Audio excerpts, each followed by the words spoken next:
You are listening to a Blaze Bible Reflection.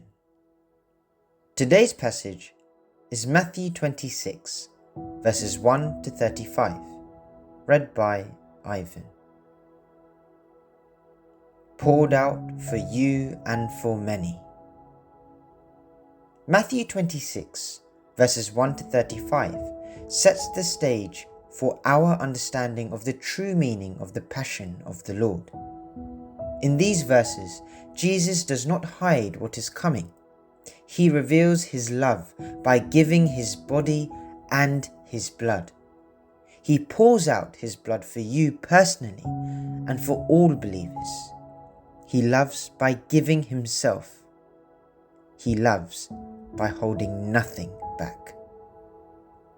At the Last Supper, Jesus tells us exactly what his death means. He takes the cup and says, "This is my blood of the covenant, which is poured out for many for the forgiveness of sins." He does not speak in symbols alone. He speaks plainly. My life is being given. This is for you. In the Bible, blood is not just a physical substance. It is life itself. God says, "The life of the flesh is in the blood." So when Jesus pours out his blood, he pours out his life. On the cross, St. John tells us how this gift reaches its completion. He bowed his head and gave up his spirit. Nothing more could be given. Love has gone all the way. This shows us that salvation is not cheap. God does not save us with words alone. He saves us with his own life. He does not remain above suffering. He enters it. He walks with us and bends down to our wounds. The cross is where that closeness becomes real. Before Jesus pours out his blood, a woman shows us what love looks like. The Gospel tells us that she came with an alabaster jar of very costly ointment. She broke it and poured it out on him. People complained. They said it was too much, too expensive, a waste. Jesus disagreed. Love, when it is real, always looks excessive to those who measure and calculate. St. Paul later explains what is happening beneath all of this. Though he was in the form of God, he did not regard equality with God as something to be grasped. Rather, he emptied himself. Jesus does not cling, he lets go. He empties himself. This is who God is. The blood of Jesus is poured out for forgiveness. Not just for good people, not just for those who remain faithful. It is poured out for everyone. When the crowd cries, "His blood be upon us and upon our children," they think they're calling down judgment. They likely have in mind the blood of Abel, which cried out for justice. But the letter to the Hebrews tells us that the blood of Jesus speaks more eloquently than the blood of Abel.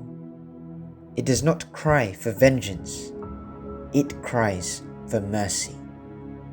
It forgives, liberates, saves, redeems, and restores.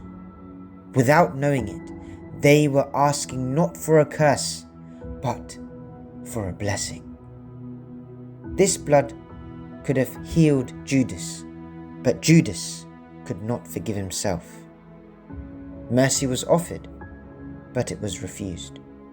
The same blood healed Peter, because Peter wept, returned, and allowed himself to be loved again. Mercy always waits. It never forces. The Eucharist brings this mystery into the present moment. Jesus is not only remembered, he is given again. His life remains poured out. The Eucharist is not a prize for the strong. It is nourishment for those who know their need. It is broken bread offered to broken people. The meaning of Jesus' words, poured out for you and for many, became clear to me in 2016. During a pilgrimage to Jerusalem, we celebrated Mass before beginning our journey home. As the liturgy continued, the cup rested on a makeshift altar as it always had. There was no wind, no movement, nothing to explain what happened next. Suddenly, the cup tipped over and what remained of the wine was poured out. No one touched it. Nothing caused it. As a priest, I was deeply shaken. It had never happened to me before, and I paused, unsure of what to do. After Mass, I remained in silence. In that stillness, I sensed these words in my heart. This is the communion I poured out for you. There will be danger on your return, but you will be spared.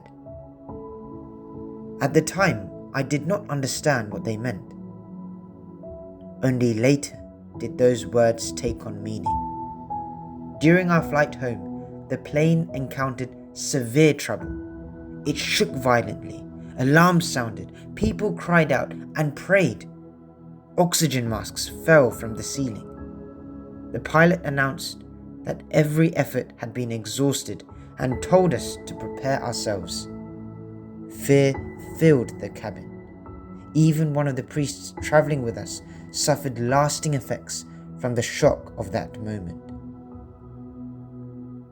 Providentially, we were spared. The plane made an emergency landing in Malta. When we stepped safely onto the ground, I understood. The tipping of the cup had helped me as a priest to grasp the meaning of the Passover. Christ pours himself out for us so that we may pass over from death to life. He pours himself out so that life may be preserved. God gives himself before we even know we need saving. This is what God does every day. He pours himself out for us quietly and faithfully without tiring. Pope Francis says that the Eucharist is not a prize for the perfect, but food for the weak. It is broken bread for broken people, but it becomes real in us only when we learn to live the same way. And so it asks something of us. Are we willing to pour ourselves out? To give time, patience, forgiveness, and love, often in small and hidden ways. The woman with the alabaster jar shows us the path. Jesus on the cross walks it fully. Love always costs something, but only love that is poured out gives life. May we imitate Christ by making a gift of ourselves to others, beginning with those closest to us. God bless you. Stay close to the Word. The Ablaze Team.